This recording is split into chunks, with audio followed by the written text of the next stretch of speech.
Hey, this is Akiva from Twisted Tree Farm. I'm talking about husking hazelnuts today.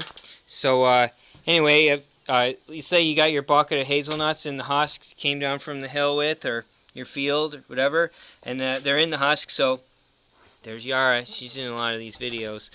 So if you just leave them in a bucket like this, they will mold. But I like to dry them. There's a couple ways before I husk them. And you can do this for seed or for eating. Hazel seed can dry out somewhat. You don't want to make it like too dry, but if it's hanging in a onion sack for a couple weeks, it's totally fine. It won't hurt the germination. Anyway, if I just left them in this bucket, there would be mold forming there.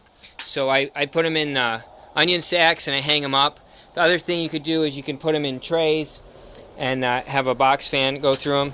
And then once they're dry in the sacks, or like drier, then they do separate easier. And so I use this drill with the paint mixer.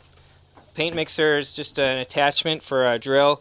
You want to use a corded drill. A cordless drill is going to have a hard time turning a bit this big, and you can burn out your motor. So I just kind of obliterate it for a couple minutes.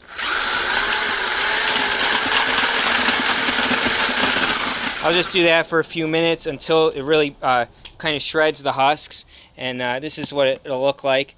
It'll just look like a mess, but there you can see the nuts are coming out of the husks, and then we just pick through.